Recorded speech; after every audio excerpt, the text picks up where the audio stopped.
ব্যাস বিষ্ণুরূপায় ব্যাস। আমরা ব্যাসদেবের অবতার সম্পর্কে বেশ কয়েকবারই আলোচনা করে গিয়েছি। এই আষাঢ় মাসের পূর্ণিমাতে ব্যাসদেব প্রকট হয়েছিলেন। ব্যাসদেব হলেন ভগবান বিষ্ণুর সত্যতম অবতার। শ্রীমদ্ ভাগবত মহাপুরাণে আলোচনা করে গিয়েছেন ভাগবতের প্রথম স্কন্দের 3য় অধ্যায়েতে। এবং এই পূর্ণিমাকেই গুরু পূর্ণিমা বলা হয়। এই বিষয়ে আমরা আজকে আস্বাদন করব। কলিযুগ পাবন অবতার শ্রী শ্রী গৌরাঙ্গ মহাপ্রভু গয়াধামে গিয়ে ঈশ্বরপুরীর কাছ থেকে দীক্ষা নিয়ে ফিরে আসার পর মহাপ্রভু শিবাসঙ্গনে প্রকট হলেন। শিবাসঙ্গন থেকে হরিনাম প্রেম বিতরণ করতে শুরু করলেন। এইভাবে মহাপ্রভু বেশ আনন্দিত আছেন। নিত্যানন্দ আদি সমস্ত ভক্তদেরকে নিয়েই হরিনাম প্রেম প্রচারে রত আছেন। দেখতে দেখতে আষাঢ় মাসের পূর্ণিমা উপস্থিত হচ্ছে, যাহা আমাদের একদিন পরেই সেই পূর্ণিমাটা আসতেছে, আগামী রবিবারে 5ই শ্রাবণে এটা পড়েছে 21শে জুলাই রবিবার। দেখিয়া আনন্দ মহাপ্রভু বিশ্বম্বর নিত্যানন্দ প্রতি কিছু বলিলেন উত্তর। নাম প্রেম সংকীর্তনে নৃত্য করতে করতে মহাপ্রভু নিত্যানন্দ প্রভুকে জিজ্ঞাসা করছেন, শুনো শুনো নিত্যানন্দ শ্রীপাদ গোসাই, ব্যাস পূজা তোমার হইবে কোন ঠাই? এই যে গুরু পূর্ণিমা আসতেছে, এই গুরু পূর্ণিমা দিনে ব্যাসদেবের পূজা করতে হয়। ব্যাসদেব হলেন আমাদের জ্ঞানদ গুরু, চৈত্য গুরু। তিনি যদি 18 পুরাণ, 6 শাস্ত্র, 4 বেদ, শ্রীমদ্ ভগবদ গীতা, মহাভারত আদি রচনা না করতেন, তা আমরা এত কিছু জানতাম কোথা থেকে বা পেতাম? তিনার কৃপাতে আমরা এতগুলো জানতে পেরেছি। এই জন্য তিনি আমাদের গুরু। যার নিকট থেকে এক অক্ষর শেখা যায় তাকেই গুরু বলা হয়েছে। যিনি কৃষ্ণ তত্ত্ববেত্তা তিনি গুরু হন। এইভাবে গুরুর মহিমা সম্পর্কে বহু শাস্ত্রে বর্ণন করে গিয়েছেন। মহাপ্রভু নিত্যানন্দ প্রভুকে জিজ্ঞাসা করলেন যে এই যে আষাঢ় মাসের পূর্ণিমাকে গুরু পূর্ণিমা বলা হয়, সেই দিন তো প্রত্যেকে নিজ নিজ গুরুদেবের পূজা করতে হয় সাক্ষাৎভাবে, এবং তৎসঙ্গে ব্যাস পূজাও করতে হয়। সুতরাং তুমি তোমার ব্যাস পূজা কোথায় করিবে সেটা বলো। কালী হইবে পূর্ণমাসী ব্যাসের পূজন, আপনে বুঝিয়া বলো যারে লয় মন। নিত্যানন্দ প্রভুর তো কোনো বাড়িঘর নেই তখন। তিনি অবধূত ভেষে ভ্রমণ করিতেছেন। 12 বৎসর বয়সে তিনি গৃহত্যাগ করেছেন। হ্যাঁ, আর 32 বৎসর বয়সে তিনি নবদ্বীপে এসেছেন। পুরা 20টা বৎসর শুধু তীর্থ ভ্রমণই করেছেন, এবং সেখানে বেশ কিছুদিন অবস্থান করার পর এইবার ব্যাস পূজা উপলক্ষে মহাপ্রভু জিজ্ঞাসা করছেন।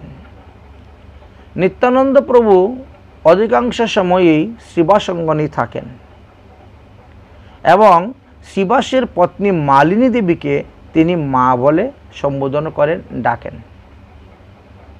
মাতৃভাব। কখনো কখনো মহাপ্রভুর গৃহে গিয়ে অবস্থান করেন, ভোজন টোজন করেন, সেবা বিশ্রাম করেন। কখনো বা অন্যান্য ভক্তের বাড়িতেও গিয়ে থাকেন। তো এই জন্যই জিজ্ঞাসা করতেছেন, আর তোমার তো অনেক জানাশোনা আছে, অনেক জায়গা আছে, অতএব এইবারের গুরু পূর্ণিমা দিবসে, আষাঢ় পূর্ণিমা দিবসে তুমি কোথায় ব্যাস পূজা করবে এটা তুমি নির্ণয় করিয়া বলো। নিত্যানন্দ জানিলেন প্রভুর ইঙ্গিত, হাতে ধরি আনিলেন শ্রীবাস পণ্ডিত। মহাপ্রভুর ইঙ্গিতটা বুঝতে পেরে শ্রীবাস পণ্ডিত কী করলেন, এই নিত্যানন্দ প্রভু শ্রীবাস পণ্ডিতকে হাতে ধরে নিয়ে এসে দেখাইলেন, দেখো আমি ইনার বাড়িতেই পুজো করব। হাসিয়া বলে নিত্যানন্দ, শুনো বিশ্বাম্বর, ব্যাস পূজা এই মোর বামনের ঘর। বামন মানে ব্রাহ্মণ, অর্থাৎ শ্রীবাস পণ্ডিতের গৃহেতেই আমার এই ব্যাস পূজা হইবে। এই বামনের ঘরে, শ্রীবাস পণ্ডিতের গৃহে। মহাপ্রভু তখন বলছেন, শ্রীবাসের পতি বলেন, প্রভু বিশ্বাম্বর, বড় ভার লাগিল যে তোমার উপর, তোমার উপরে বিরাট বড় গুরুভার পড়ে গেল, তোমার বাড়িতেই ব্যাস পূজার ব্যবস্থা করতে হইবে। পারবে তো করতে ব্যবস্থা? পণ্ডিত বলে, প্রভু কিছু নহে ভার, তোমার প্রসাদে সব ঘরেতেই আমার। মহাপ্রভু স্বয়ং ভগবান, এটা তখন প্রকাশ হয়ে গেছে, সবাই জানেন। এই জন্য শ্রীবাস পণ্ডিত বলছে, আপনি যদি কৃপা করুন তাহলে অসাধ্য কোনো কিছুই নেই। পূজা করার জন্য যে সমস্ত দ্রব্যের প্রয়োজন, এই সব কিছুই তো আমার গৃহেতেই আছে, অসুবিধা তো নেই। যা কিছু পূজা করার প্রয়োজন সব কিছুই আমার গৃহেতে আছে, তবে গ্রন্থ নাই। ব্যাস পূজা তো কোনোদিন করি নাই। গুরু পূর্ণিমাতে যে ব্যাস পূজা করতে হয় এটা আমরা জানতামও না, কোনোদিনও করি না, এটা মহাপ্রভু থেকে আসছে।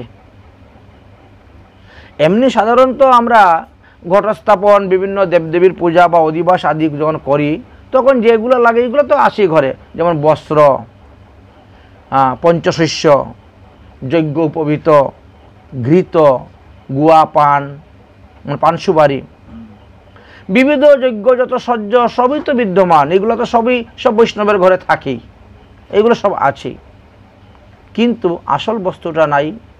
পদ্ধতি পুস্তক মাত্র মাগিয়া আনিব, কালী মহাভাগ্য ব্যাস পূজা দেখিব। এখন ব্যাস পূজা করতে গেলে যে তন্ত্র মন্ত্রের প্রয়োজন, সেই মন্ত্র কিন্তু আমার জানা নাই। অতএব সেই মন্ত্রর একখানা গ্রন্থ আমাকে কিনে আনতে হবে, একখানা পুঁথি। তারপরে আর আপনি তো স্বয়ং আসেনই, অতএব এখানে ব্যাস পূজা হবে, দেখব কিভাবে ব্যাস পূজা করিতে হয়। ব্যাস পূজা দেখব, আপনি সহস্তে করবেন। প্রীত হইয়া মহাপ্রভু শ্রীবাস পণ্ডিতের বলে, হরি হরি ধ্বনি কইল বৈষ্ণব সকলে। বাস, তাহলে হয়ে গেল, তোমার বাড়িতে ব্যাস পূজার অধিবাস দিতে হবে। মহাপ্রভু বিধান করলেন যে ব্যাস পূজার অধিবাস করব, তারপরে আমরা কীর্তন করব, ঘটস্থাপন করব, বাস ব্যাস পূজা করা হবে। ঘটেতে আহ্বান করে পূজা করা হবে। বিশ্বাম্বর বলে, শুনো শ্রীপাদ গোসাই, শুভ করো সবে পণ্ডিতের ঘরে যাই। তাহলে চলো অধিবাসের ব্যবস্থা করা হোক, কলা গাছ রোপণ করা হোক, ব্রহ্মঘট স্থাপন করা হোক, আম্র পল্লবে সাজানো হোক, পঞ্চমালায়, এইভাবে বলতে শুরু করলেন। আনন্দিত নিত্যানন্দ প্রভুর বচনে সেই কনে আজ্ঞা লইয়া করিলা গমনে। এটা একবার প্রথম এর পূজাটা প্রচলন হচ্ছে, তো সবার মনে আনন্দিত। সর্বগণে চলিলা ঠাকুর বিশ্বাম্বর, রাম কৃষ্ণ বেরিয়া যেন গোকুলের কিঙ্কর। যখন একসঙ্গে রওনা হয়েছেন শ্রীবাস পণ্ডিতের গৃহেতে, তখন চতুর্দিকে পূর্বে যেমন কৃষ্ণ বলরামকে বেষ্টন করে সব গোকুলবাসীগণ রওনা হতেন কোথাও, সেইভাবেই প্রবিষ্ট হইলা মাত্র শ্রীবাস মন্দিরে, বড় কৃষ্ণানন্দ হইল সবার শরীরে। শ্রীবাস পণ্ডিতের গৃহে প্রবেশ করা মাত্রই সবার মনের মধ্যে এক বিরাট আনন্দ উপস্থিত হয়ে গেল। এমন কৃষ্ণানন্দ হলো যে সবাই প্রেমেতে মত্ত হয়ে গেলেন। সবাই হরিনাম সংকীর্তন করতে শুরু করলেন। এক দিব্য উন্মাদ শক্তি তাদের দেহের মধ্যে এসে প্রবেশ হয়ে গেল। বাহ্য দশা জ্ঞান যেমন তাদের মধ্যে নাই, এমন অবস্থা। কপাট পড়িল তবে প্রভুর আজ্ঞায় আপ্তগণ বিনে আর যাইতে নাহি পায়। মহাপ্রভু বললেন, আমাদের নিজের জন যারা আছে, নিজ পরিকরগণ, সবাইকে ভিতরে ঢুকাইয়া দরজা বন্ধ করে দাও, যাতে অন্য লোক এখানে আসতে না পারে। অন্য লোক আসলে পরে কি করবে? তারা উপদ্রব করবে। কারণ সেই সময়ে বৈষ্ণব ধর্মর মত পথ মানবে, পালন করবে এমন লোক কম, অবৈষ্ণবেরই বেশি। আর ওরা একজুট হয়ে যায়, একজুট হয়ে এসে বাস হানা দিবে। তো এদেরকে তো এত সহজে মানানো যাবে না, কারণ এরা তো ওই বাপ দাদা 14 পুরুষে যা করে আসছে তাই করব, অন্য কিছু মানবই না। ওরা নিজেরাও করবে না, আপনাকেও করতে দিবে না। হ্যাঁ, এই জন্য মহাপ্রভু বলছেন দরজা বন্ধ করে দাও। ওরা বলবে জীবনে কোনোদিন শুনি নাই ব্যাস পূজা, এ আবার নিমাই পণ্ডিত কি শুরু করেছে, আরম্ভ হয়ে যাবে একটা বিশৃঙ্খলা। ওরা নিজেরাও করবে না, আমাদেরকেও করতে দিবে না, দরকার নেই, দরজা বন্ধ করো। দরজা বন্ধ করে আমরা আমাদের নিজেদের মতন আমরা নিজেদের কাজ সম্পন্ন করি। আপ্তগণ বিনে আর যাইতে না পায় কেউ, অন্য কেউ এখানে ঢুকতে পারবে না। কীর্তন করিতে আজ্ঞা করিলা ঠাকুর, উঠিল কীর্তন ধ্বনি বাহ্য গেল দূর। যখন কীর্তন শুরু হয়ে গেল তখন কারোই আর বাহ্য দশা নেই। ব্যাস পূজার অধিবাস উল্লাস কীর্তন। মহাপ্রভু ব্যাস পূজার অধিবাস করেছিলেন, এটা শ্রীচৈতন্য ভাগবতের মধ্যলীলার 5ম অধ্যায়ের 20 নম্বর শ্লোকের মধ্যে পাওয়া গেল। এই জন্য আমরা নামযজ্ঞের অধিবাস বা অন্যান্য ক্ষেত্রে আমরা অধিবাস দেই। অধিবাস, অধিক বাস, অধিক গন্ধদ্রব্য দেওয়া। অধিবাস অর্থে নিমন্ত্রণও বোঝায়, দেবদেবীদেরকে আহ্বান করা হয়, সবাইকে নিমন্ত্রণ করা হয়। আচ্ছা, শুরু হলো ব্যাস পূজার অধিবাস। আমাদের অধিবাসের যে পদগুলো আছে, এই সমস্ত পদ পরে আমাদের মহাজনগণ রচনা করে গিয়েছেন, বুঝেছেন? সেইগুলাকে দর্শন করে ওইগুলা অনুসারে পদ রচনা করে গিয়েছেন। ব্যাস পূজার অধিবাস উল্লাস কীর্তন, 2 প্রভু নাচে বেরি গায় ভক্তগণ। যখন ব্যাস পূজার অধিবাস হলো, ঘট স্থাপন হলো, পূর্ণ ঘট স্থাপন করা হলো, মহাপ্রভু নিত্যানন্দ প্রভু 2 জনে উদ্দণ্ড নৃত্য করতে শুরু করলেন। আর 2 জনকে ঘিরে একেবারে ভক্তরাও সব নৃত্য করতেছেন। যেমন চাঁদকে ঘিরে তারা সব নৃত্য করে, ঠিক তেমনিভাবে নৃত্য করতেছেন। শুরু হয়ে গেছে। চির দিবসের প্রেমে চৈতন্য নিতাই, দুহে দুহার ধ্যান করি নাচে একটাই। গৌরাঙ্গ মহাপ্রভু নিত্যানন্দ প্রভু হলেন অভিন্ন তনু, একে অন্যকে ধ্যান করি তারা এই নৃত্য করিতেছেন। মধ্যে মধ্যে হুঙ্কার, হরিবল বলে হুঙ্কার দিচ্ছেন। হুঙ্কার করে হে কেহ, কেহ বা গর্জন, কেহ মূর্ছা যায়, কেহ করে হে ক্রুন্দন। অসাত্ত্বিক ভাব উদয় হয়ে গেছে, এই জন্য কানতে শুরু করছেন। এক একজনের শরীরে এক এক প্রকার ভাবের উদয় হয়েছে। কারো শরীরে কম্প, কারো শরীরে সেদ, কারো শরীরে পুলক অশ্রু, কারো শরীরে আনন্দ, কারো শরীরে মূর্ছিত, এইভাবে আসতেছে। কম্পসেদ পুলক অশ্রু আনন্দ মূর্ছিত, ঈশ্বরের বিকার কহিতে না জানি কত। গ্রন্থকার বলছেন যে আমি আর কত লিখব। এইভাবে সানুভাবানন্দে প্রভু নাচে 2 জন, মনের আনন্দে 2 জনে নৃত্য করতে শুরু করেছেন। ক্ষণে কুলাকুলি, ক্ষণে করে হে রুদন। একে অন্যকে ধরে আলিঙ্গন করছেন, রুদন করতেছেন। দুহার চরণে দুহিয়ে ধরাধরি চাহে, পরম চাতুর দুহিয়ে কেহ নাহি পায়ে। একজনে আরেকজনের পায়ে ধরে প্রণাম করতে চাচ্ছেন, একজনে আরেকজনের পাকে নিয়ে মাথার মধ্যে ঘষতে চাচ্ছেন, কিন্তু পারছেন না, 2 জনই সমান। এইভাবে হচ্ছে। পরম আনন্দে দুহে গড়াগড়ি যায়, আপন না জানে দুহে আপন লীলায়। নিজেই নিজেকে ভুলে গিয়েছেন, আর এইভাবে আনন্দ উৎসব চলছে। বাহ্য দূর হইল বসনে নাহি রহে, আর ধরে হে বৈষ্ণবগণ ধরনা না যাহে। নৃত্য করতে করতে করতে করতে শরীরের বসন স্খলিত হয়ে পড়ে যাচ্ছে, তারপরেও কোনো হুঁশ নাই। বৈষ্ণবরা ধরতে গিয়েও তারা ধরতে পারতেছেন না, কারণ যিনি ত্রিভুবনপতি তাকে কি এত সহজে ধরা যায়? তিনি যদি নিজে ধরতে না দেন। যে ধরে হে ত্রিভুবন, কে ধরিবে তারে, মহামত্ত দুই প্রভু কীর্তনে বিহরে। এই যে নিত্যানন্দ প্রভু, তিনি তো শেষ নাগ বা অনন্ত নাগ বলা হয়। তো তিনি তো এক একটি ফণার মধ্যে এক একটা ব্রহ্মাণ্ড ধারণ করে আছেন। তো সেই ব্যক্তিকে কে ধরতে পারবে তিনি যদি নিজে ধরা না দেন? বলো বলো বলি ডাকে শ্রী গৌর সুন্দর, সঞ্চিত আনন্দ জলে সবার কলেবর। আনন্দ এইভাবে চলো, চিরদিনে নিত্যানন্দ পাইয়া অবিলাস, বাহ্য নাহি আনন্দ সাগরের মাঝে ভাস। নিত্যানন্দ প্রভু এতদিন পরে তিনি মহাপ্রভুকে পেয়েছেন, তাই তিনি আনন্দ সাগরের মধ্যে ভাসতে শুরু করেছেন। চিরদিন মানে বহুদিন পরে তিনি পেয়েছেন। সেই নৈদেতে দেখা হইল, আর এই নবদ্বীপে এই দেখা মানে সেই ব্রজমণ্ডলে, সেই ব্রজমণ্ডলে বৃন্দাবনে দেখা হয়েছে, আর এইবার এসে এই গৌরমণ্ডলে দেখা হয়েছে। তাহলে কতদিন মধ্যে চলে গিয়েছে। তাই চির দিবসের প্রেম চৈতন্য এবং নিত্যানন্দ মধ্যে পরস্পর যে প্রেম এবং প্রীতি, তাহা বহুদিন পরে।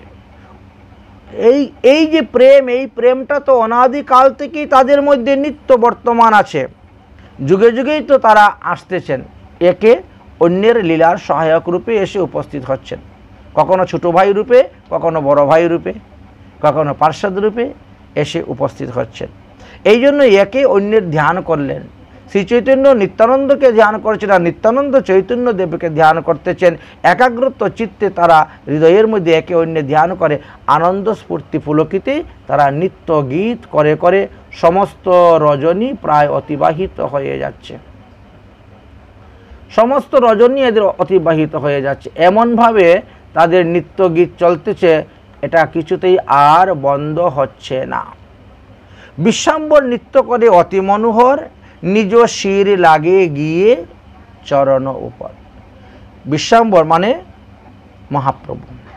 মহাপ্রভু নৃত্য করতে করতে করতে করতে কখনো পড়ে যাচ্ছেন নিত্যানন্দের চরণে, নিত্যানন্দ কখন নৃত্য করতে করতে গিয়ে মহাপ্রভুর চরণে পড়ে যাচ্ছেন। টলমল ভূমি নিত্যানন্দ পদ তলে, ভূমি স্পর্শ হেন মাত্র বৈষ্ণব সকলে। এই মতো আনন্দে নাচেন দুই নাথ, সেই উল্লাস কহিবারে শক্তি আছে কাত। বৃন্দাবন দাস ঠাকুর মহাশয় বলছেন যে সেই লীলা বর্ণন করার মতো শক্তি আমার নাই, তবুও আমি একটু দিগদর্শন করলাম। নিত্যানন্দ প্রকাশিতে প্রভু বিশ্বাম্বর, বলরাম ভাবে উঠেন খট্টার উপর। নিত্যানন্দের মহিমাকে প্রকাশ করিবার জন্য মহাপ্রভু তখন নিজেই তিনি বলতে শুরু করলেন। মহামত্ত হইয়া প্রভু বলরাম ভাবে মদ আনো বলি বলি ডাকে। নিত্যানন্দ প্রতি বলে শ্রী গৌর সুন্দর, ঝাঁট দেহ মোরে হল মুসল সত্তর। মহাপ্রভু নিজেই বলরাম রূপ তিনি ধারণ করেছেন। আর বলরাম যেভাবে মধুপান করে মত্ত হইতেন, হয়ে কথা বলতেন, সেই মত্ততার কথাই এখানে বলা হয়েছে। মুসল নিয়ে আসো, হল নিয়ে আসো, এইভাবে বলতে শুরু করেছেন।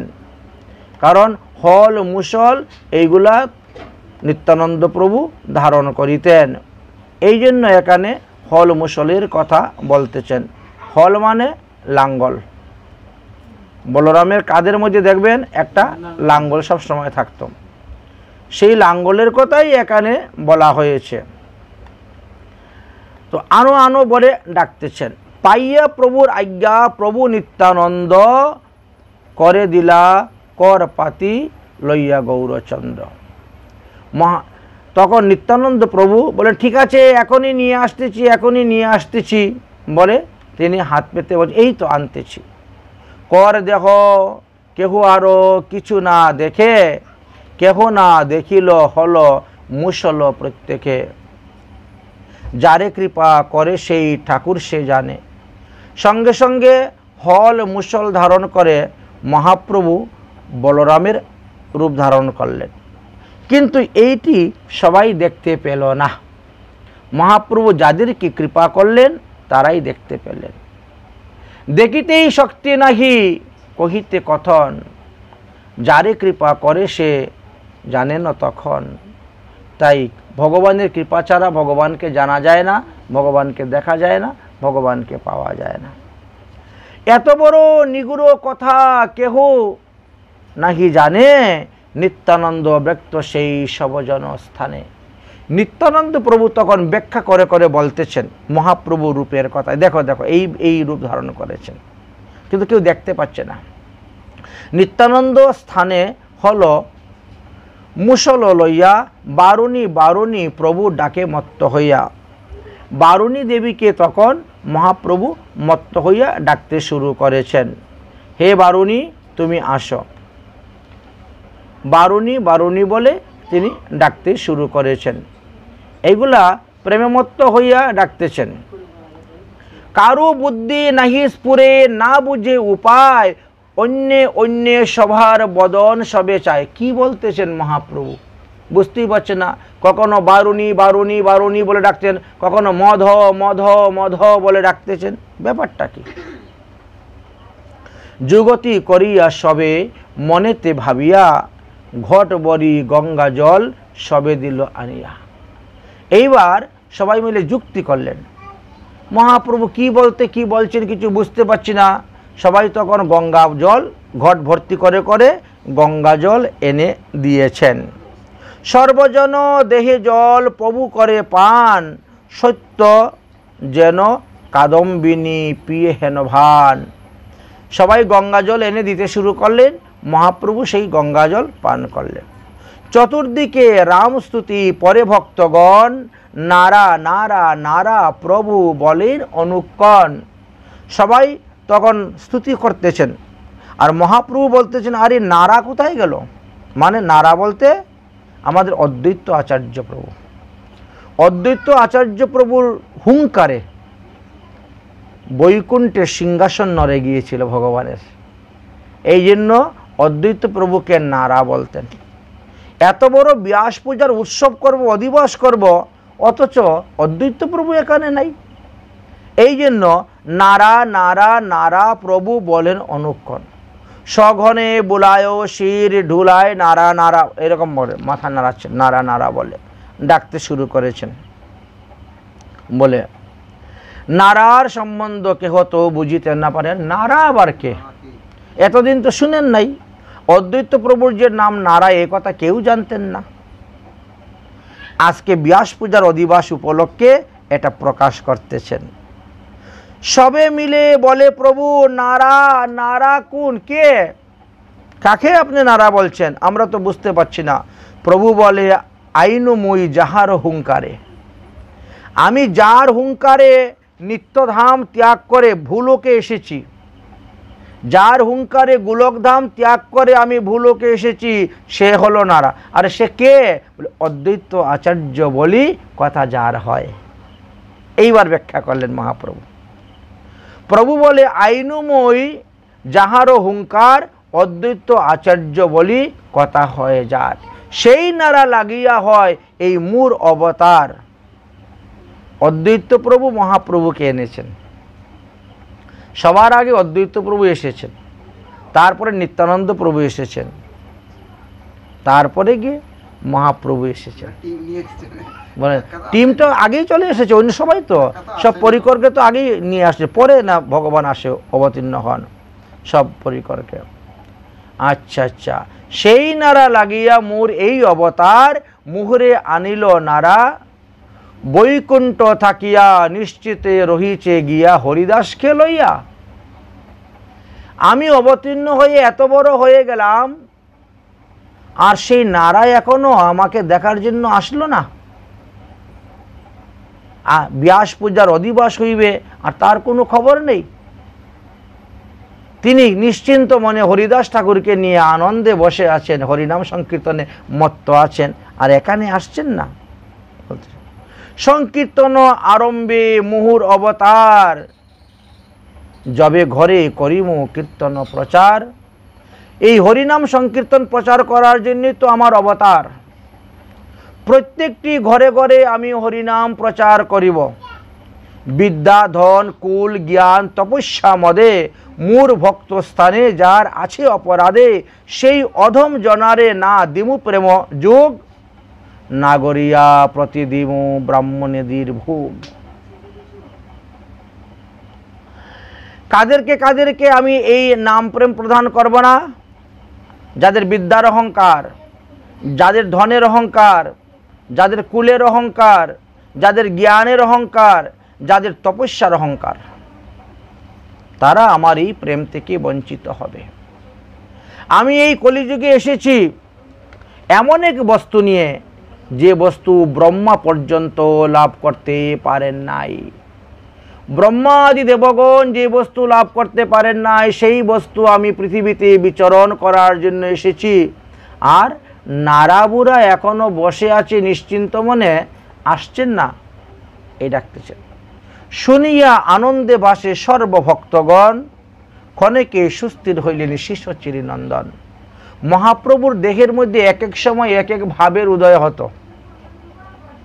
কখনো তিনি স্বয়ং ঈশ্বর এইভাবে সবাইকে আদেশ দিতেন, কখনো তিনি ঈশ্বরের ভক্তের ভক্ত, দাসের দাসের দাস, একেবারে দৈন্য হয়ে যেতেন। কখনো রাধা ভাব, কখনো গোপী ভাব, এইভাবে এক এক সময় এক এক ভাবের উদয় হতো। আর সেইভাবেই তিনি কথা বলতেন। তিনার অন্তরঙ্গ ভক্তগণ সেটাকে অনুভব করে বুঝে সেইভাবেই তারা চলতেন, কাজ করতেন। কি চাঞ্চল্য করিলাম প্রভু জিজ্ঞাসে, ভক্ত সবে বলে কিছু উপায়াদিকে নহে।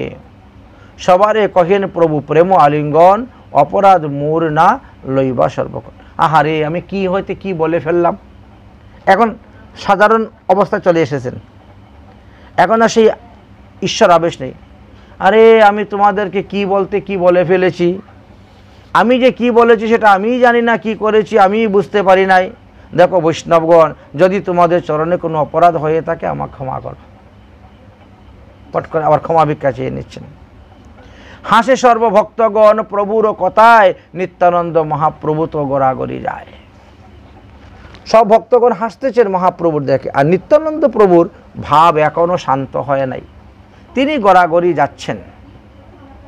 সম্বরণ নহি নিত্যানন্দের আবেশ, প্রেমরসে বহিল হইয়া প্রভুর ভেষ। ক্ষণে হাসে ক্ষণে কান্দে ক্ষণে দিগম্বর, বাল্যভাবে পূর্ণ হইল সর্বকলেবর। যদিও তিনার বয়স প্রায় 33-34 বছর হয়ে গেছে, কিন্তু স্বভাবটা একেবারে বালকের মতন।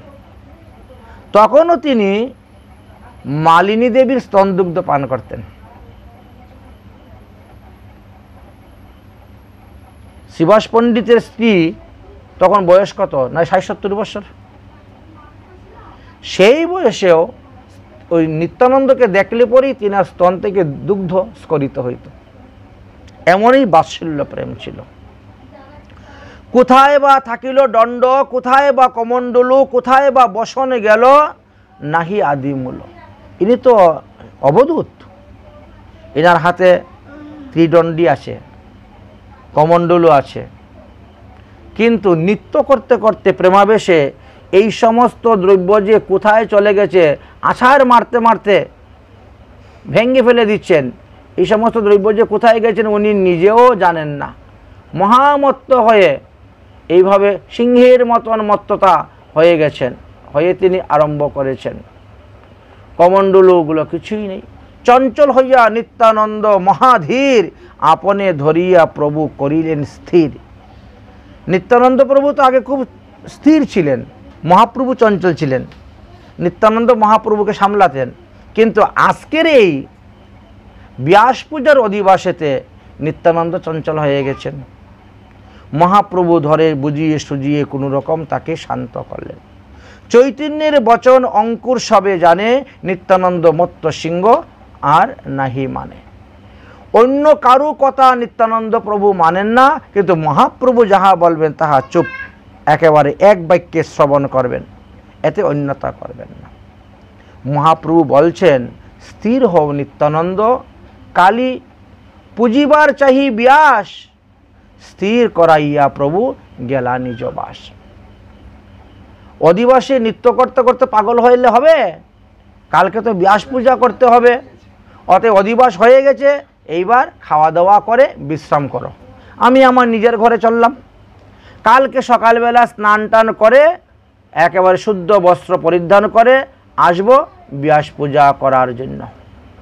তোমরা ব্যাস পূজার জন্য ফুল, ফুলের মালা, 5 প্রকার মিষ্টি, 5 প্রকার ফল, পঞ্চগব্য, পঞ্চামৃত আদি সব তৈরি করে রাখবা, মাল্যচন্দন আদি, ব্যাস পূজা করা হবে। এই কথা বলে মহাপ্রভু চলে গেলেন নিজের ঘরে। ভক্তগণও চলিলেন আপন আপন ঘর। মহাপ্রভু যখন অধিবাস শেষে নিজের ঘরে চলে গেলেন, তখন অন্যান্য ভক্তগণও নিজ নিজ গৃহে চলে গেলেন। নিত্যানন্দ রহিলেন শিবাস মন্দিরে। একমাত্র নিত্যানন্দ প্রভুই শিবাস অঙ্গনে রয়েছেন। তখনও তিনার বাহ্যদশা সম্পূর্ণভাবে আসে নাই। কত রাত্রি নিত্যানন্দ হুঙ্কার করিয়া নিজ দণ্ড কমণ্ডলু ফেলিলা ভাঙ্গিয়া। রাত্রিবেলা আবার তিনার সেই ভাব, অষ্টসাত্ত্বিক ভাব উদয় হয়ে গেছে। একা একাই কীর্তন করতেছেন, একা একাই নৃত্য করতেছেন, আর করে আছাড় মারতে মারতে কমণ্ডলু ভেঙে দিয়েছেন, নিজের সন্ন্যাস দণ্ড ভেঙে দিয়েছেন নিজেই। কে বুঝিতে পারে ঈশ্বরের এই লীলা? তার লীলার তো দোষ দেখলে হবে না। কে বুঝিতে পারে ঈশ্বরের চরিত্র অখণ্ড? কেন ভাঙ্গিলেন নিজের কমণ্ডলু দণ্ড? এটা তো ভাঙ্গা উচিত নয়, এটা ভাঙতে নাই। সন্ন্যাস গ্রহণের পরে সেটা অবধূত ভাঙলেন কেন? আমি বলছেন এটা ঈশ্বরের ইচ্ছা, তিনি কর্তুম অকর্তুম সব করতে পারেন, তারটাতে আমাদের বিচার করার কোনো অধিকার নাই, তার কাজে আমাদের দোষ দেখার কোনো অধিকার নাই। প্রভাতে উঠিয়া দেখে রামাইয় পণ্ডিত ভাঙ্গা দণ্ড কমণ্ডলু দেখিয়া বিস্মিত। রামাই পণ্ডিতকে? রামাই পণ্ডিত হলেন শিবাস পণ্ডিতের ভাই। হ্যাঁ, শিবাস পণ্ডিতের ভাই রামাই পণ্ডিত যখন দেখলেন যে নিত্যানন্দ প্রভুর কোনো আবেশই নাই শরীরের মধ্যে, তিনি নিজেই নিজের দণ্ড কমণ্ডলুকে আছাড় মেরে মেরে ভেঙে দিয়েছেন, সর্বনাশ হয়ে গেছে। সেই সংবাদ এবং মহাপ্রভুকে জানানোর জন্য তিনি তখন ঊর্ধ্বশ্বাসে ছুটলেন। পণ্ডিতের স্থানে কহিলেন ততক্ষণে শিবাস বলে যাও ঠাকুরের স্থানে। রামাই পণ্ডিত তখন শিবাস পণ্ডিতকে ডাকলেন, আরে উঠো উঠো, ঘুমের থেকে উঠো, দেখো নিত্যানন্দ প্রভু তিনার নিজের দণ্ড কমণ্ডলু ভেঙে দিয়েছেন। শিবাস পণ্ডিত তখন বললেন, যাও মহাপ্রভুর কাছে যাও, তার বিধান কি আছে, কি করতে হবে এটা তো আমরা জানি না, তিনার কাছে যাও। রামাইয়ের মুখে শুনি আইলা ঠাকুর, বাহ্য নাহি নিত্যানন্দ হাসেন প্রচুর। রামাই পণ্ডিতের মুখে যখন মহাপ্রভু এই কথা শ্রবণ করলেন, সঙ্গে সঙ্গে তিনি এসে উপস্থিত হলেন। এসে দেখলেন সত্যি তো দণ্ড কমণ্ডলু ভাঙ্গা, কিন্তু নিত্যানন্দ প্রভুর দেহের মধ্যে তখন কোনো বাহ্য দশা নাই।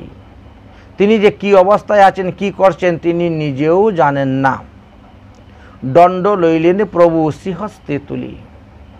নিজের হাতে মহাপ্রভু সেই ভাঙ্গা দণ্ডটা লইলেন আর চলিলেন গঙ্গা স্থানে নিত্যানন্দ লহি। চলো দণ্ড কমণ্ডলু গঙ্গার জলে বিসর্জন দিয়ে দিব, আর নিত্যানন্দকে স্নান করাইয়া নিয়ে আসবো, ব্যাস পূজা করতে হবে। এই জন্য মহাপ্রভু নিয়ে রওনা হলেন। শিবসাদি ভক্ত সবে চলিলা গঙ্গা স্থানে, দণ্ড থইলেন প্রভু গঙ্গাই আপনে। সব ভক্তগণ মিলে তখন গঙ্গা স্নান করলেন, মনের আনন্দে গঙ্গা স্নান করলেন। মহাপ্রভু গঙ্গার জলে দিয়ে দিলেন, নাও নিত্যানন্দ প্রভু দণ্ড কমণ্ডলু, মা গঙ্গা তুমি ধারণ করো, রাখো। মা গঙ্গার কাছে দিয়ে দিলেন। চঞ্চল সেই নিত্যানন্দ না মানেন বচন, তবে একবার প্রভু করিলেন গর্জন। এত চঞ্চল, সাঁতার দিয়ে দিয়ে ওই গঙ্গা নদীর মধ্যেখানে চলে যাচ্ছেন, বুঝছেন? সেই সময়ে গঙ্গাতেও কুমির ছিল, এই জন্য সবাই গঙ্গার জলে নামতো না, সাঁতার দিতে ভয় পেত। কিন্তু নিত্যানন্দ প্রভু জানেন, মহাপ্রভু গর্জন করে ডাকতে, আরে আসো আসো, কুমির আসতেছে, কুমির আসো আসো, কুমির আসতেছে। কুমির দেখিয়া তারে ধরিবারে যায়, গদাধর শিবাস পণ্ডিত করে হায় হায়। নিত্যানন্দ প্রভু কুমির দেখলে পরে কুমিরকেও পর্যন্ত ধরতে চলে যাচ্ছেন। গদাধর শিবাসরা মাথায় হাত দিয়ে হায় হায় সর্বনাশ। সাঁতারে গঙ্গার মাঝে নির্ভয় শরীর, কোনো ভয় নাই, চৈতন্যর বাক্য মাত্রে কিছু হয় স্থির। নিত্যানন্দ প্রভুকে কোনো রকম ডাকতে ডাকতে মহাপ্রভু নিয়ে আসলেন। নিত্যানন্দ প্রভু প্রতি, নিত্যানন্দর প্রতি ডাকি বলে বিশ্বম্বর, ব্যাস পূজা আসিয়া ঝাট করহ সত্তর। ওই গঙ্গা স্নান করতে করতেই যদি সারাদিন চলে যায় তো তুমি ব্যাস পূজা করবে কেমন করে গুরু পূর্ণিমা? অতএব তাড়াতাড়ি উঠো, জল থেকে স্নান করে। শুনিয়া প্রভুর বাক্য উঠিলা তখন গঙ্গা স্নান থেকে, স্নান করি গৃহে আইলেন প্রভুর সন। আসিয়া পোশাক পরিধান করলেন। এদিকে সমস্ত ভক্তগণ এসে উপস্থিত হয়ে গেছেন ব্যাস পূজা করার জন্য। আসিয়া মিলিলা সব ভাগবতগণ, নিরবধি কৃষ্ণ কৃষ্ণ করেন কীর্তন, হরিনাম সংকীর্তন চলতেছে। শ্রী শিবাস পণ্ডিত ব্যাস পূজার আচার্য, উনি হলেন পুরোহিত। ওনাকে দিয়ে মহাপ্রভু বলছেন এইভাবে এইভাবে করো, এইভাবে এইভাবে করো, উনি করতেছেন, ব্যাস পূজা চলতেছে। শিবাস পণ্ডিত ব্যাস পূজার আচার্য, চৈতন্য আজ্ঞায় করেন সর্বকার্য। মহাপ্রভু যেভাবে বলতেছেন উনি সেইভাবেই সেই কাজ করতেছেন। আর অন্যান্য ভক্তরা বাইরে বসে কি করতেছেন? তারা কীর্তন করতেছেন। মধুর মধুর সবে করেন কীর্তন, শিবাস পণ্ডিতের গৃহ হইল বৈকুণ্ঠ ভবন। শিবাস পণ্ডিতের মন্দিরটা বৈকুণ্ঠ ভবন হয়ে গেছে, কীর্তন চলতেছে। সর্বশাস্ত্র জ্ঞাতা সেই ঠাকুর ও পণ্ডিত, মহাপ্রভু তো সর্বশাস্ত্র জ্ঞাতা। কার পূজা কিভাবে করতে হবে সেটা তিনি ভালোভাবেই জানেন, তাই শিবাস পণ্ডিতকে দিয়ে করাচ্ছেন। সর্বশাস্ত্র জ্ঞাতা সেই ঠাকুর ও পণ্ডিত, করিলা সর্বকার্য যে বিধি যে উচিত। বিধি বিধান মতন মহাপ্রভু ব্যাস পূজার করাইয়া দিলেন। তারপরে কি বললেন? দিব্য গন্ধ সহিত সুন্দর বনমালা নিত্যানন্দের হাতে দিয়ে কহিতে লাগিলা, এইবার একজন একজন করে যাও, সবাই গিয়ে ব্যাস পূজা করো। সবাই ফুল, তুলসী, চন্দন, ফুলের মালা নিয়ে যাও, নিয়ে গিয়ে ব্যাসদেবকে চন্দন দাও, ফুল তুলসী দাও, ফুলের মালা দিয়ে তাদেরকে পূজা করো। আচ্ছা ঠিক আছে। সব ভক্ত একে একে যাচ্ছেন, লাইন ধরে যাচ্ছেন। নিত্যানন্দ প্রভু সেই মালাটা হাতে নিয়ে তিনি দাঁড়িয়ে আছেন, তিনি আর ব্যাসের গলায় গিয়ে মালা দিচ্ছেন না, দাঁড়িয়ে আছেন। হ্যাঁ, দিব্য গন্ধ সহিত ও সুন্দর বনমালা নিত্যানন্দ হাতে দিয়ে বলিতে লাগিলা, শুনো শুনো নিত্যানন্দ, এই মালা ধরো, বচন পড়িয়া ব্যাসদেবকে নমস্কার। মন্ত্র আছে ব্যাসদেবের পূজার মন্ত্র, সেই মন্ত্র উচ্চারণ করে তুমি ব্যাসদেবীর পূজা করো। এই ব্যাস পূজা শ্রীমদ্ ভাগবত মহাপুরাণের প্রথম খণ্ডেতে আছে। গোরখপুর গীতাপেশের যে আছে ওর প্রথমেই দেখবেন ব্যাস পূজার সমস্ত মন্ত্র দেওয়া আছে। ব্যাস পূজা, সুখদেব পূজা এসব মন্ত্র দেওয়া আছে না, ওখানের মন্ত্র দেখে দেখেই আপনি ব্যাস পূজা করতে পারবেন। ওখানে ব্যাসের ছবিও দেওয়া আছে। গোরখপুর গীতাপেশের যে শ্রীমদ্ ভাগবত মহাপুরাণ তার প্রথম খণ্ডের মধ্যে ব্যাসের ছবিও পেয়ে যাবেন, ব্যাস পূজার সমস্ত বিধি মন্ত্র সব পেয়ে যাবেন। মহাপ্রভু বলছেন, শুনো শুনো নিত্যানন্দ, এই মালা ধরো, বচন পড়িয়া ব্যাসদেবকে নমস্কার। মন্ত্র বলে ব্যাসদেবকে নমস্কার। শাস্ত্রবিধি আছে মালা আপনে সে দিবা, ব্যাস তুষ্ট হইলে সর্ব অভীষ্ট পাইবা।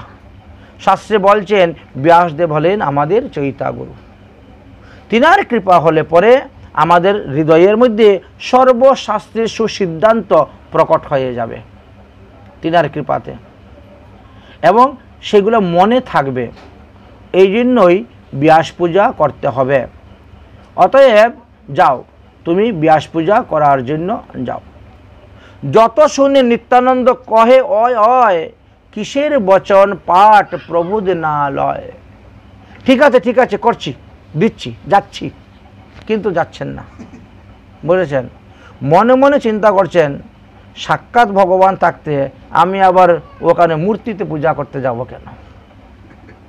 ব্যাস, বুঝেছেন?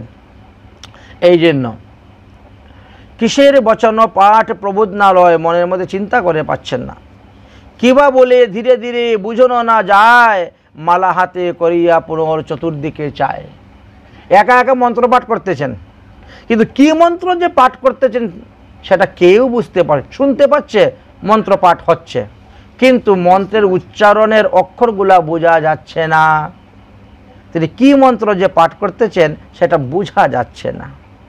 ভক্তরা সব দাঁড়িয়ে আছেন, কারণ ইনি পূজা করলে পরই পূজা সমাপ্ত হবে। সবার পূজা করা হয়ে গেছে, নিত্যানন্দের পূজা এখনো বাকি রয়েছে। চতুর্দিকে চাচ্ছে, কেন চাচ্ছে? দেখতেছে মহাপ্রভু কোথায়। মহাপ্রভু গলায় মালা দেওয়ার জন্য। প্রভুরে ডাকিয়া বলেন শ্রীবাস উদার, না পূজে ব্যাস দেখো শ্রীপাদ তোমার। দেখো দেখো বিশ্বাম্ভর, সবার ব্যাস পূজা হয়ে গেল, কিন্তু তোমার শ্রীপাদ, তোমার নিত্যানন্দ এখনো ব্যাস পূজা করতেছে না। তুমি যাও, তুমি না গেলে হবে না। হ্যাঁ, তোমার কথাই সে বুঝে মানে পালন করে, এছাড়া হবে না। মহাপ্রভু ধাইয়া গেলেন ওনার কাছে। শ্রীবাসের বাক্য শুনি প্রভু বিশ্বাম্বর, ধাইয়া সম্মুখে প্রভু আইলা সত্তর। কি ব্যাপার, তুমি এখনো দাঁড়িয়ে আছো? তুমি মালা না দিলে তো পূজা সমাপ্ত হইবে না, আর পূজা সমাপ্ত না হইলে আমরা আরতি করব কেমন করে, ভোগ লাগাইব কেমন করে, প্রসাদ পাবো কেমন করে, বলতেছেন। প্রভু বলে নিত্যানন্দ শুনহ বচন, মালা দিয়া ঝাট করো ব্যাস পূজন। ঝাট মানে তাড়াতাড়ি, তুমি মালা দিয়ে তাড়াতাড়ি ব্যাসদেবের পূজাটা শেষ করে নাও। দেখিয়া নিত্যানন্দ প্রভু বিশ্বাম্বর, মালা তুলিয়া দিলেন তখন মহাপ্রভুর মস্তক উপর। বাস, মহাপ্রভু গেলেন বলার জন্য, আর সঙ্গে সঙ্গে মহাপ্রভুর গলার মধ্যেই মালা দিয়ে দিলেন। মালা দিয়ে আমার ব্যাস পূজা হয়ে গেছে, আমার ব্যাস পূজা হয়ে গেছে বলে তিনি নাচতে শুরু করে দিয়েছেন। নাচতে শুরু করে দিয়েছেন, আমার ব্যাস পূজা হয়ে গেছে। চাচর চিকুরে মালা শুভে অতি ভাল, সরভুজ বিশ্বাম্বর হইলা তৎকাল। মহাপ্রভু লম্বা লম্বা চুল, চাচুর চুল, আর তার মধ্যে মালাটা পড়েছে, দেখতে খুব ভালো লাগতেছে। মহাপ্রভু তখন তাদেরকে কৃপা করার জন্য সরভুজ রূপ ধারণ করলেন। সরভুজ মানে 6 হস্ত মহাপ্রভু হয়ে গেলেন। শঙ্খ চক্র গদা পদ্ম শ্রীহল মুসল দেখিয়া বিস্মিত হইল নিতাই বিভল। বা, বিস্মিত হয়ে গেলেন। সরভুজ দেখি মূর্ছা পাইল নিতাই, পরিলা ভূমি তলে প্রাণ মাত্র নাই। যেমন দেহের মধ্যে প্রাণ চলে গেছে, ফাঁস করে পড়ে গেছে মূর্ছিত হয়ে। ভয় পাইয়া সব বৈষ্ণবের গণ, রক্ষ কৃষ্ণ করেন স্মরণ। হে কৃষ্ণ, তুমি রক্ষা করো, কারণ তোমারই তো অভিন্ন তনু। মহাপ্রভুর অভিন্ন তনু নিত্যানন্দ, শ্রীকৃষ্ণের অভিন্ন তনু বলরাম। এই জন্য রক্ষ কৃষ্ণ সবাই বলতে শুরু করেছেন। হুঙ্কার করেন জগন্নাথের নন্দন, অর্থাৎ মহাপ্রভুর কথা, জগন্নাথ মিশ্রের পুত্র। হুঙ্কার করেন জগন্নাথের নন্দন, কক্ষে তালিয়ে দেন ঘন বিশাল গর্জন। গর্জন করতে শুরু করেছেন। এতে কি হলো? মূর্ছা ভঙ্গ হয়ে গেল। মূর্ছা গেল নিত্যানন্দ সরভুজ দেখিয়া, আপনে চৈতন্য তুলে গায়ে হাত দিয়ে, উঠো উঠো নিত্যানন্দ, উঠো শ্রীপাদ, উঠো উঠো নিত্যানন্দ, স্থির করো চিত্ত, সংকীর্তন শুনো এবে তোমার সমুচিত।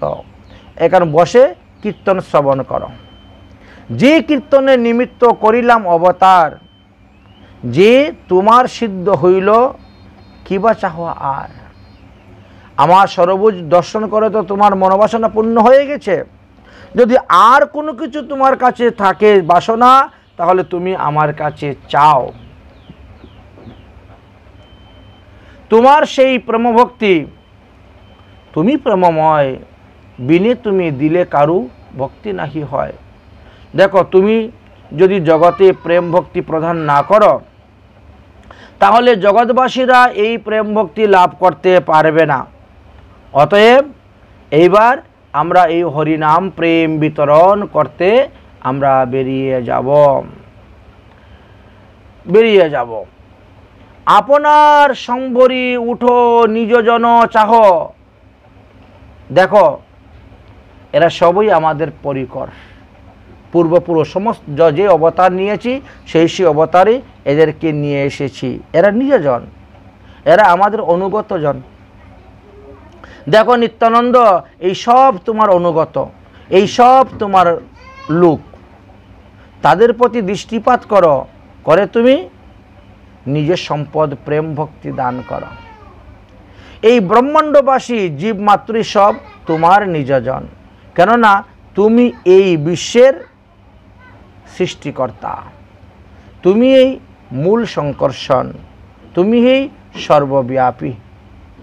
অতএব এই জন্য তোমাকে বলছি, তুমি তাদের উপরে দৃষ্টিপাত করো। তিলার দেখে তোমারে যাহার দৃশ্য রহে, বজিলেও সে আমার প্রিয় কবু নহে। মহাপ্রভুকে ভজন করবেন না, নিত্যানন্দকে ভজন করবেন না, নিত্যানন্দকে মানবেন না, সে কখনো মহাপ্রভুকে পাবে না। নিতাই ভজলেই গৌর পাবে, গৌর ভজলে ব্রজে যাবে। একজনকে ছাড়া আরেকজনকে ভজন করা হবে না। তাই বলরাম গোসাই হলেন মূল সংকর্ষণ, পঞ্চরূপ ধরি করেন কৃষ্ণের সেবন। আপনা করেন কৃষ্ণ লীলার সহায়, সৃষ্টি লীলা কার্য করে ধরি চারি কায়। 4 রকমের দেহ ধারণ করেছেন বলরাম, করে সৃষ্টি কার্য লীলা করে যাচ্ছেন। পাইয়া চৈতন্য প্রভুর বচন, হইলা আনন্দময় সরভুজ দর্শন। এইভাবে সরভুজের দর্শন করলেন। যে অনন্ত হৃদয়ে বৈশেন গৌরচন্ড, সেই প্রভু আকস্মিক জানেন নিত্যানন্দ। এই নিত্যানন্দ শক্তির কথা, নিত্যানন্দের কথা তখন মহাপ্রভু প্রচার করতে শুরু করলেন। এই জগতের সৃষ্টিকর্তা বলরামই নিত্যানন্দ বলিয়া, নিত্যানন্দই হলেন এই স্থাবর জঙ্গমের সৃষ্টিকর্তা। তাই বলছেন জীবজগতের সৃষ্টিকর্তা, জগতের সকলের পিতা। সুতরাং জগৎবাসী জীব মাত্রেই তাহার নিজজন। এই সময়ে নিজজনের সম্বন্ধে মহাপ্রভু নিত্যানন্দকে বলিলেন, তুমি চাহ নিজজনের মুখের দিকে। তোমার নিজজন এই নৈদাবাসীগণ, ব্রজবাসীগণ, জীবগণের প্রতি কৃপা দৃষ্টিপাত যদি তুমি না করো, তাহলে তারা সেই প্রেম কোথার থেকে লাভ করতে পারবে? অতএব তুমি সাধন ভজনের অপেক্ষা না করিয়া বিনামূল্যে তোমার এই প্রেম সম্পদ তুমি দান করো। মহাপ্রভু নিত্যানন্দ প্রভুকে আদেশ করিতেছেন।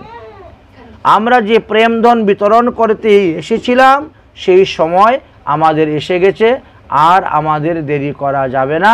এইবার আমাদের প্রেম বিতরণ করতে হইবে। সরবুজ দৃষ্টি, তাতে কোন অদ্ভুত অবতার অনুপম এইসব কৌতুক। রঘুনাথ প্রভুর যেন পিণ্ডদান কইলা, প্রত্যক্ষ হইয়া আসি দর্শন কইলা। সেই দিন অদ্ভুত, তবে এহু অদ্ভুত নিশ্চয়ই সকলে কহি কৃষ্ণের কৌতুক। মহাপ্রভু কখন যে কোথায় প্রকট হন সেটা বলা যায় না, কখন যে কী রূপ ধারণ করেন তাও বুঝতে পারেন না। রঘুনাথ দাস গোস্বামী পাদ যখন চিরাদধির মেলা দিলেন, মহাপ্রভু তো নীলাচলে তখন, কিন্তু এখানে এসে প্রকট হয়ে গেলেন, চিরাদধির মেলা গ্রহণ করলেন। মহাপ্রভু প্রতিদিন 4টি স্থানেতে তিনি প্রকট হতেন, হয়ে ভক্তের মনোবাসনা তিনি পূর্ণ করতেন। তাই নিত্যানন্দ প্রভুকেও তিনি দর্শন দিলেন। দেখো নিত্যানন্দ, আমার এই সরবুজ রূপ তুমি দর্শন করো। তাই মহাপ্রভু সরবুজ রূপে দর্শন দিলেন এই ইয়েতেই, ওই ব্যাস পূজার দিবসে। এই সেই ব্যাস পূজা গুরু পূর্ণিমা তিথির কথা বর্ণন করা হয়েছে। নিত্যানন্দ স্বরূপ স্বভাব সর্বতা তিলার্দুক দাস্যভাব না রহে অন্যতা। নিত্যানন্দ প্রভু ভগবান হলেও তিনার মধ্যে দাস্যভাব ছিল।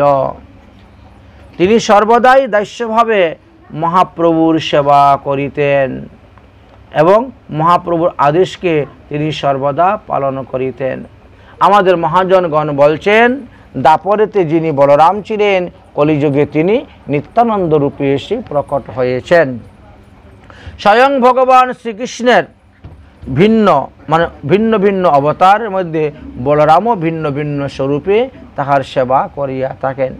শ্রীকৃষ্ণ অবতারে তিনি বলরাম স্বরূপে, রাম অবতারে তিনি লক্ষ্মণ স্বরূপে, আর গৌর অবতারে তিনি নিত্যানন্দ স্বরূপে এসেছেন। শ্রীকৃষ্ণের তত্ত্ববৎ স্বরূপের সেবা করিয়া থাকেন। স্বরূপ শব্দের অর্থ হচ্ছে স্বীয় স্বরূপা অনুসম্বন্ধিনী রূপ। কেহ কেহ বলেন নিত্যানন্দ স্বরূপ এর অন্তর্গত। স্বরূপ শব্দের তাৎপর্য হলো এই যে অন্য রূপ, তাহাই এই।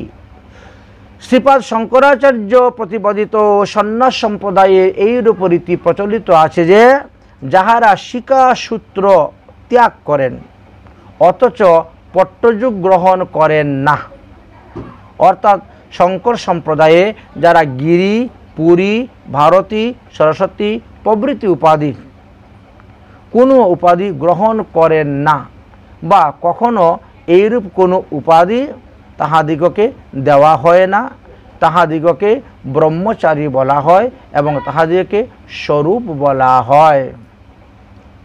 তাহার মঠে শাস্ত্রে অধ্যয়ন করিয়া থাকেন। সন্ন্যাস গ্রহণ করেছেন, শিক্ষাসূত্র ত্যাগ করেছেন, কিন্তু কোনো উপাধি গ্রহণ করেন নাই, তখন তাকে স্বরূপ বলা হয়। যেমন স্বরূপ দামোদরের কথা আমরা জানতে পাই। এই প্রসঙ্গে কেহ কেহ নবদ্বীপের শ্রীল পুরুষোত্তম আচার্য দৃষ্টান্ত দিয়ে থাকেন। মহাপ্রভু সন্ন্যাস গ্রহণ করেছিলেন বলিয়া উন্মুক্তের ন্যায় বারাণসীতে গিয়া চৈতন্য আনন্দ নামক জৈনিক সন্ন্যাসীর নিকট হইতে তিনিও সন্ন্যাস গ্রহণ করিয়া শিক্ষাসূত্র ত্যাগ করিয়াছিলেন। পট্ট যুগপট্ট না হইল, তাই নাম হইল তার স্বরূপ। এই সমস্ত কারণে কেহ কেহ বলেন যে নিত্যানন্দ প্রভুও কোনো শঙ্কর মঠের অধ্যাপক ব্রহ্মচারী ছিলেন কিনা তাহা বিচার্যের বিষয় আছে। স্থূলকথা এই যে তাহাদের মতে নিত্যানন্দ শঙ্করাচার্য সম্প্রদায়ের সন্ন্যাস গ্রহণ করিয়াছিলেন। যুগপট্ট না থাকার কারণে তিনিও স্বরূপ নামে অভিহিত হইতেন। এই জন্যই তাহাকে নিত্যানন্দ স্বরূপ বলা হইয়াছে। এই সম্বন্ধে বিভিন্ন স্থানে বিভিন্ন রকম মতভেদ আছে, দেখা যায়। যাই হোক, আমরা সেই সমস্ত তত্ত্ব বিচারের দিকে যাব না। আমরা ব্যাস পূজা সম্পর্কে মহাপ্রভুকে নিয়ে বৃন্দাবন দাস ঠাকুর তিনার শ্রী চৈতন্য ভাগবত গ্রন্থের মধ্যলীলার পঞ্চম অধ্যায়েতে যে সমস্ত কথা বলেছেন সেটাই আমরা এখানে আস্বাদন করব। তাহলে লক্ষণের স্বভাব যেমন অনুক্ষণ, সীতাভল্লভের দাসে মন প্রাণ ধন, এই মতো নিত্যানন্দ স্বরূপের মন চৈতন্য চণ্ডের দাস্য প্রতি অনুক্ষণ। নিত্যানন্দ প্রভু সর্বদাই মহাপ্রভুর দাস্যতা স্বীকার করতেন এবং থাকতেন।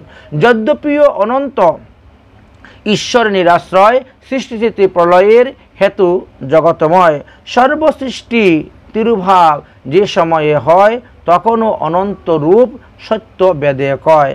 সমস্ত কিছু প্রলয় হওয়া সত্ত্বেও অনন্ত বিষ্ণুর কোনো প্রলয় হয় না, তিনি অনন্ত রাগরূপেই অবস্থান করে, তিনি এই বিশ্ব ব্রহ্মাণ্ডকে মস্তকে ধারণ করিয়া থাকেন। তথাপিও শ্রী অনন্ত দেবেরও স্বভাব নিরবধি প্রেমে দাস্য ভাবে অনুরাগ। এত বড় বিশ্ব ব্রহ্মাণ্ড মাথার মধ্যে ধারণ করা সত্ত্বেও তিনার মধ্যে কোনো প্রভুত্ব ভাব নেই, দাস্য ভাব ছিল। যুগে যুগে প্রতি অবতারে অবতারে স্বভাবত তাহার দাস্য বুঝহ বিচারে। লক্ষ্মণ অবতারে অনুজ হইয়া নিরবধি সেবিন অনন্ত দাস্য লইয়া, অন্য প্রাণী নিদ্রা সারি শ্রীরামচরণ সেবার আকাঙ্ক্ষায় না পুরে অনুকণ জ্যৈষ্ঠ হইয়াও বলরাম অবতারে দাস্য যজ্ঞ কবু না ছাড়েন অন্তরে স্বামী করিয়াও সে বলেন কৃষ্ণ প্রতি ভক্তি বই কখনো না হয় অন্যমতি। যদিও রাম অবতারে লক্ষ্মণ ছিলেন, কিন্তু কৃষ্ণ অবতারে তিনি বলরাম হয়েছেন হওয়া সত্ত্বেও তিনার মধ্যে দাস্যভাব ছিল। কলিযুগে গৌরাঙ্গ অবতারেও তিনি আসলেন, তখনও তিনি বলরাম হয়ে দাস্যভাব ছিল। শ্রীমদ্ ভাগবত মহাপুরাণে তার প্রমাণ দিয়ে গেছেন। ভাগবতের দশম স্কন্ধে 13 অধ্যায় 14 নম্বর শ্লোকেতে বলেছেন, গোবৎস হরণের সময়ের কথা আলোচনা করে বললেন যে সেইখানে দেখা যায় যে বলরামের কতটুক দাস্যভাব ছিল শ্রীকৃষ্ণের প্রতি। ঠিক তেমনিভাবে নিত্যানন্দের দাস্যভাব হলো গৌরাঙ্গ মহাপ্রভুর প্রতি। তাই গৌরাঙ্গ মহাপ্রভুকে তিনি সর্বদা বড় হওয়া সত্ত্বেও দাস্যভাবে সেবা করে যেতেন। সেই প্রভু আবনে অনন্ত মহাশয় নিত্যানন্দ মহাপ্রভু জানি হ নিশ্চয়। ইহাতে যে নিত্যানন্দ বলরামে ভেদ দৃষ্টি করে, বলরামের প্রতি ভেদ দৃষ্টি হেন করে সে মূঢ়মতি। এই জন্য বলরাম আর মহাপ্রভুতে কখনো ভেদ দৃষ্টি করে দেখতে নাই। তারা দুজনকে সমান দৃষ্টিতে দেখতে হয়, অভিন্ন তনু এবং সমানভাবেই তাদের সেবা পূজা করতে হয়। সেবা বিগ্রহের প্রতি অনাদর যার, বিষ্ণু স্থানে অপরাধ সর্বত্র তাহার। কেউ যদি শুধু মহাপ্রভু সেবা করে, নিত্যানন্দ সেবা করে না, কেউ যদি শুধু করে নিত্যানন্দের বিগ্রহ রাখে সেবা করে, মহাপ্রভু সেবা করে না, তাহলে তিনি সেবা অপরাধী, সেবা অপরাধী। এই কথা আলোচনা করা আছে শাস্ত্রেতে। এর অনেক অনেক সিদ্ধান্তের কথা বর্ণন করে গিয়েছেন। তাই মহাপ্রভু যাহা বলতেন নিত্যানন্দ প্রভু তাহা শ্রবণ করতেন, মানতেন। অন্য কারো কথা মানেন না, না মানেন, কিন্তু মহাপ্রভুর কথা তিনি কখনো ফেলতেন না। যাহা আদেশ দিতেন তাহাই মানতেন। ব্রহ্মা মহেশ্বর বন্ধ যদ্যপি কমলা, ভূর্ত তার স্বভাব চরণ সেব খেলা। সর্বশক্তি সমর্পিত শেষ ভগবান, তথাপি স্বভাব ধর্ম সেবে যেতান। যদিও ব্রহ্মা বিষ্ণু ব্রহ্মা বা মহাদেব শঙ্কর্ষণের চরণ বন্দনা করছেন, তথাপিও তিনার মধ্যে প্রভুত্ব ভাব ছিল না। অতএব তার যেই স্বভাব কহিতে সন্তুষ্ট পায়েন প্রভু সকল হইতে।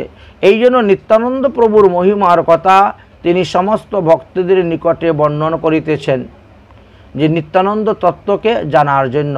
যদি নিত্যানন্দ তত্ত্ব লোকে না জানে তাহলে বুঝতে পারবে না। ঈশ্বর স্বভাব সেই ভক্তের বশ হয়, বিশেষ প্রভুর সুখ শুনিলে যশ। স্বভাব কহিতে বিষ্ণু বৈষ্ণবের প্রতি, অতএব বেদ কহি সভার চরিত্র। বিষ্ণু বৈষ্ণব তত্ত্ব যে কহে পুরাণে, সেই মতো লিখি আমি পুরাণ প্রমাণে। নিত্যানন্দ স্বরূপের এই বাক্যে মন, চৈতন্য ঈশ্বর মুই আর একজন। অহনিশি শ্রীমুখে নাহিক অন্য কথা, মুহি তার সেহু মূর ঈশ্বর সর্বতা। আমি হলাম সেবক আর মহাপ্রভু হলেন আমার ঈশ্বর। এই জ্ঞানে নিত্যানন্দ প্রভু সর্বদাই সেবা করতেন। তাই মহাপ্রভুর আদেশে নিত্যানন্দ প্রভু এই ব্যাস পূজার জন্য তিনি প্রস্তুত হয়েছিলেন।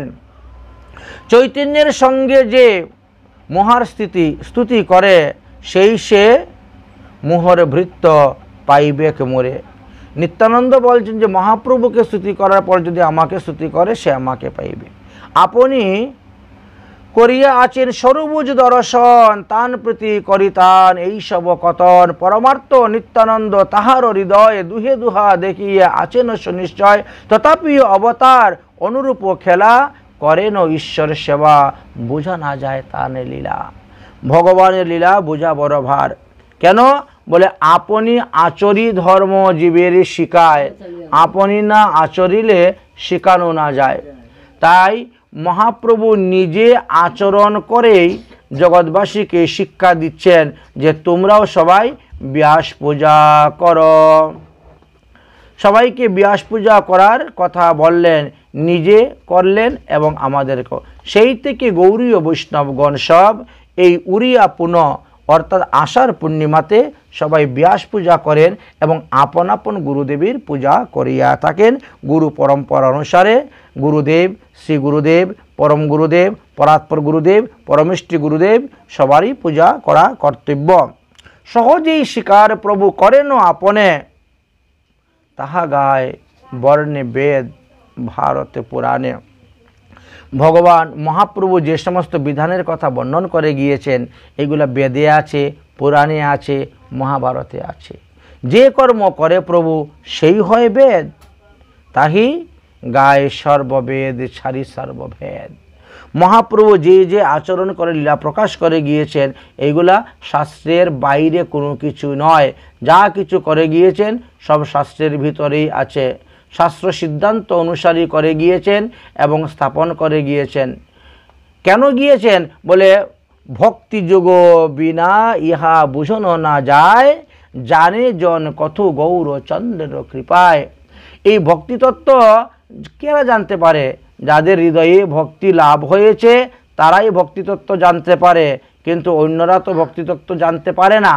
এই যে ব্যাস অবতারের পূজা করা, ব্যাসদেবের পূজা করা, এগুলা আগে কেউ জানতো না, একমাত্র মহাপ্রভু এনে আমাদেরকে জানিয়ে দিলেন।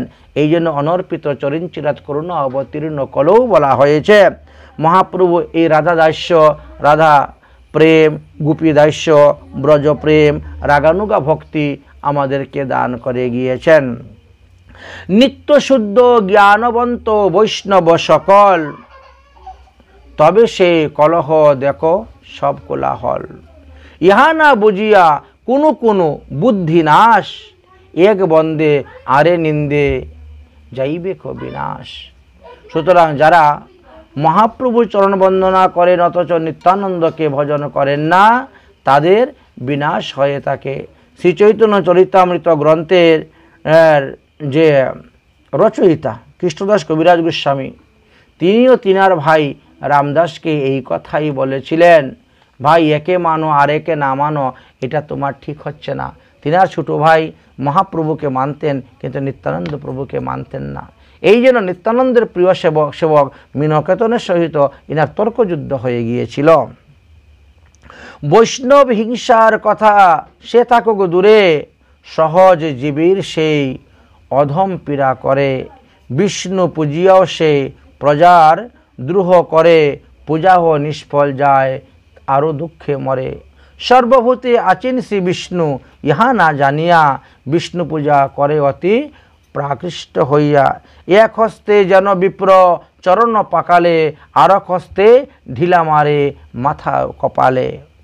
এইভাবে একজনকে ভজন করে আরেকজনকে ভজন না করলে সেই ব্যক্তির বিনাশ প্রাপ্ত হয়। অতএব নিত্যানন্দের তত্ত্বকথা ফুকারিয়ে ফুকারিয়া সর্বশাস্ত্রেই বলে যাচ্ছেন। এইসব লোকের কি কুশল কোনো ক্ষণে হইয়াছে হইবে, বোঝা নাহি যায় মনে। যত পাপ হয় প্রজাগণ হিংসিলে, তার থেকে শতগুণ বেশি পাপ হবে বৈষ্ণব নিন্দিলে। শ্রদ্ধা করি মূর্তি পূজে, ভক্ত না আদরে, নিচ মূর্খ পতিতেরে দয়া নাহি করে, তাহলে তিনার পূজা ভগবান গ্রহণ করবেন না।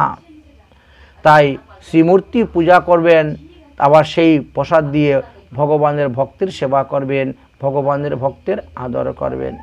এক অবতার ভজে না ভজে আর, কৃষ্ণ রঘুনাথে করে ভেদ ব্যবহার।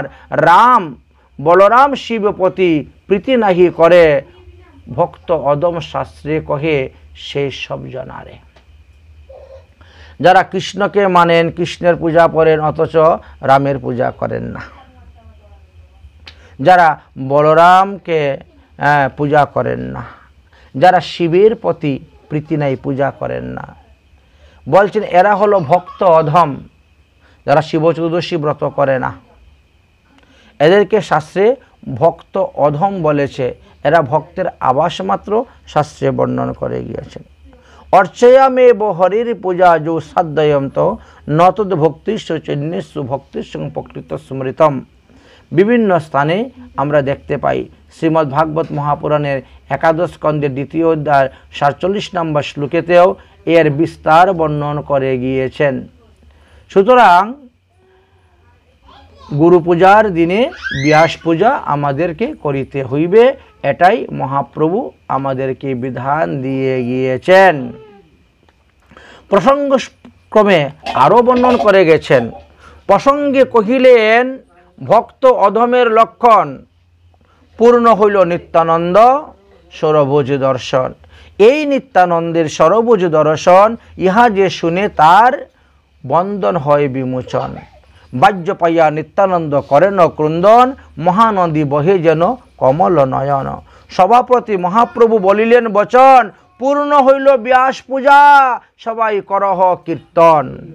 মহাপ্রভু আদেশ দিয়ে দিলেন, পূর্ণ হলো ব্যাস পূজা, করহ কীর্তন। পাইয়া প্রভুর আজ্ঞা সবে আনন্দিত মন, চৌদিকে উঠিল কৃষ্ণ হরিধ্বনি সংকীর্তন। আচম্বিত হয়ে গেল। নিত্যানন্দ গৌরচন্দ্র নাচেন একটাই, মহামত্ত দুই ভাই কারু বাহ্য নাই। সকল বৈষ্ণব হইলেন আনন্দে বিভোল, ব্যাস পূজা মহা মহোৎসব হইল কোলাহল। কেহ নাচে, কেহ গায়, কেহ গড়ি যায়, সবেই চরণ ধরে সে যে যাহার পায়।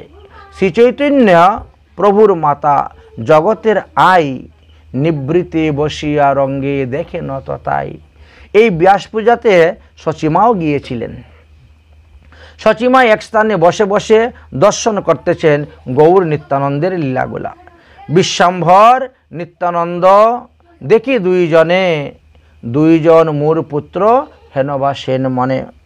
যদিও মহাপ্রভুর বড় ভাই বিশ্বরূপ সন্ন্যাস গ্রহণ করে তিনি চলে গিয়েছিলেন, আর ফিরে আসেন নাই বাড়িতে, কিন্তু নিত্যানন্দকে পাওয়ার পরে তিনি সেই পুত্র সুখটাকে ভুলে গিয়েছিলেন সচিমাতা। এই কথাই এখানে ব্যাখ্যা করতেছেন। তাই নিত্যানন্দের দিকে এক দৃষ্টিতে তাকিয়ে থাকেন। ব্যাস পূজা মহোৎসব পরম উদার, ব্যাস পূজা মহোৎসব পরম উদার, অনন্ত প্রভু সেই পারে ইহা বর্ণিবার। একমাত্র অনন্ত দেবী সহস্র বদনে এটা বর্ণন করতে পারবেন। আমরা এক মুখে আর কি বলব।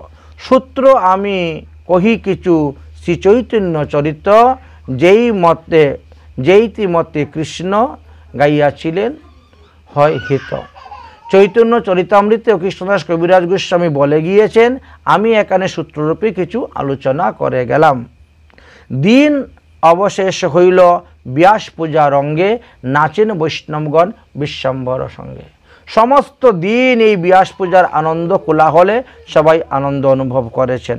পরমানন্দে মত্ত মহাভাগবতগণ হা কৃষ্ণ বলিয়া সবে করেন রন্দন। এই মতন নিজ ভক্তি যুগ প্রকাশিয়া, স্থির হইলা বিশ্বম্বর সর্বগণ লইয়া। মহাপ্রভু নিজে ব্যাস পূজা করে আমাদেরকে দেখাইয়ে দিলেন, শিখিয়ে দিলেন। ঠাকুর পণ্ডিতপতি বলেন বিশ্বম্বর, ব্যাস পূজার নৈবেদ্য আনহ সত্তর। পূজা সমাপ্ত হয়ে গেছে, এইবার প্রসাদে নিয়ে আসো, সবাই মিলে আমরা প্রসাদ গ্রহণ করব। ততক্ষণে আনিলেন সর্ব উপহার, ফলমূল আদি যা কিছু তৈরি করা হয়েছিল সব এনে উপস্থিত মহাপ্রভুর স্বহস্তে দিলেন।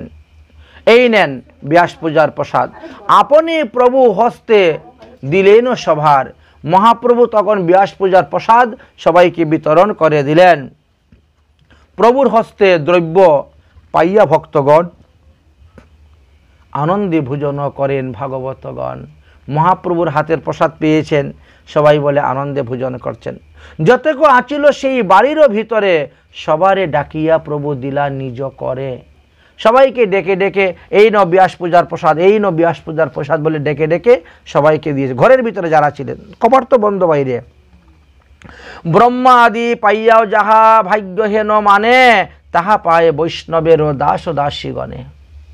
যে মহাপ্রসাদ ব্রহ্মা পর্যন্ত পান্না দুর্লভ, কিন্তু সেই মহাপ্রসাদ দেখো আজ বৈষ্ণবের দাস দাসীগণ যারা, তারাও পায়।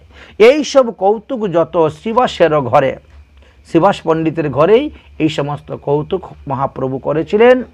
এতেকেও শ্রীবাসের ভাগ্য কে বলিতে পারে। অতএব শ্রীবাসেরও ভাগ্যের সীমা নাই। এই মতো নানা দিন নানা কৌতুক করে নবদ্বীপ হয় নাহি জানে সর্বলোকে। নবদ্বীপে যে এই সমস্ত হচ্ছে অনেকেই জানতেন না, কারণ দরজা বন্ধ করে এইগুলা করা হতো। শ্রীকৃষ্ণ চৈতন্য নিত্যানন্দ চাঁদ জানো, বৃন্দাবন দাস তুচ্ছ পদযুগ গান। ইতি শ্রীচৈতন্য চরিতামৃত মধ্যখণ্ডে ব্যাস পূজন বর্ণ নামক পঞ্চম অধ্যায় সম্পূর্ণ। অতএব আগামী রবিবারে 5ই শ্রাবণ 1431 বাংলা, 21শে জুলাই 2024 খ্রিস্টাব্দ আমাদের এই ব্যাস পূজা পড়েছে, আমাদের এই গুরু পূর্ণিমা উৎসব পড়েছে। এই দিবসে প্রত্যেকের গুরুদেবের নিজ নিজ পূজা করবেন, আর তৎসঙ্গে ব্যাসদেবেরও পূজা করবেন, এবং সেই প্রসাদ দিয়ে ভগবানের ভক্ত বৈষ্ণবদেরও সেবা করাবেন। যার যতটা সমর্থ সেই সমর্থ অনুসারে করবেন। এইটা মহাপ্রভুর প্রবর্তিত এই মত, মহাপ্রভুর প্রবর্তিত এই পথ। এই পথ গ্রহণ করার ফলে কি হবে? ভক্তির উদয় হবে, ব্যাসদেবের কৃপা হবে, আর ব্যাস কৃপাতে আমরা অতি সহজে অতি তাড়াতাড়ি আমরা এই শাস্ত্রের বিষয় বোধগম্য আমরা হতে পারবো, লাভ করতে পারবো। এটাই আমরা জানলাম। তাই আজকের মতন আমাদের ভাগবত কথা এখানে বিশ্রাম। জয় জয় নিতাই গৌর সীতানাথ প্রমানন্দে হরি বল। বলো ব্যাস পূজা কি, গুরু পূর্ণিমা তিথি কি, উড়িয়া পুনঃ কি। জয় জয় শ্রী রাধে শ্যাম। নিতাই গৌর হরি।